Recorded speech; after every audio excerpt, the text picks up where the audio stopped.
Hello, I'm at GuffFromTheHouse.com, and this is a 2019 Capita Ultrafear Wide snowboard. It's a wide deck for anyone with size 11 feet and larger who needs a little bit of extra waist width so you get less toe and heel drag. The Ultrafear Wide is a park board designed for beginner to advanced level riders. It has a little bit more kind of like structure and ollie pop to it than the horoscope, but a lot of same kind of properties that any park lover will absolutely love. It's a Goodwood Award winner, a Camper's Choice High Cascade Award winner, and then a Platinum Picks Award winner as well. The Ultrafear does a really great job, and this year's graphic is top notch. It's designed, of course, in the Pacific Northwest and then built in Austria at the Mothership Factory, the world's leading facility in manufacturing for snowboarding. The Ultrafear is a true twin board. It has a center-styled stance. You can ride it this way, and it's going to feel the exact same. The profile shape is hybrid. It's called the Freedom V1. Underneath and in between the feet, the board is flat. It's a little bit wider or longer kind of flat stable zone. So when you're riding just a little bit faster, you'll be a little bit more stable.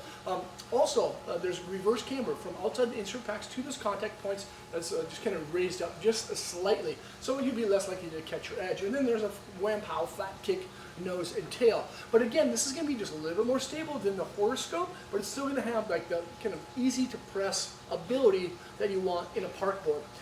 The Ultrafear actually has a 5.5 feel and flex rating, a little bit stiffer than your average style board, and that's because of some of the great stuff that's inside. The first thing is actually the SFC certified style wood core. Now this is a brand new wood core. It's called the P2 Superlight. It's a combination of both Poplar and Polonia style woods. Poplar, which is responsive and lightweight, and Polonia, which is extremely lightweight. And then on top of that is a Triax fiberglass on the top sheet, and then a biax along the bottom. It's called a holy sheet.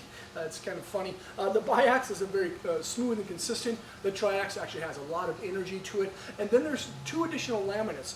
I like these laminates because right down the center line is a Titanol style strip that's actually been milled out of that wood core, and then there's Kevlar reinforcements along the sidewall, making the board extra tough. So if you're a rail rider and you ding this thing up a lot, the board's going to stay intact. And then of course is the 1.5 millimeter cork style sidewalls, and you'll see that basically from underneath where each foot is to the other foot, there's 1.5 millimeters of cork in there to kind of dampen any negative vibrations you get when you're just like riding through chunder. The base is centered. It's called a center base, of course. It's called a Super Drive. It's going to absorb a lot of wax. The Ultrafear has a die cut style base, so keep your eye on that. It looks really good. It actually has a flip flop base as well, so you may see some graphics with the skull being white and the rest of it actually being like kind of some red style graphics, so keep that in mind. And then there's that 360 wrap standard steel edge, a radio style side cut, and another really cool thing is the offset style seam. So the seam actually isn't dead center, because a lot of times when a jibber like hits a rail and like they kind of mess up, and the seams on the point or on the front, it'll actually like split open. This one's actually offset just a little bit, so it's less likely to split open. The Ultrafear Wide is a great deck. If you're a jibber, you want something that has a little bit more stability but not super catchy like a camber deck, this is going to be a really good board. Again, if you have size 11 feet and larger, you'll really like it as well. Make sure to check it out at thehouse.com by selecting the link below in the description. Leave a comment or a question. Let us know what you think of this thing here. Subscribe to the channel there, check out more vids there, and hopefully I'll see you guys on snow. Peace.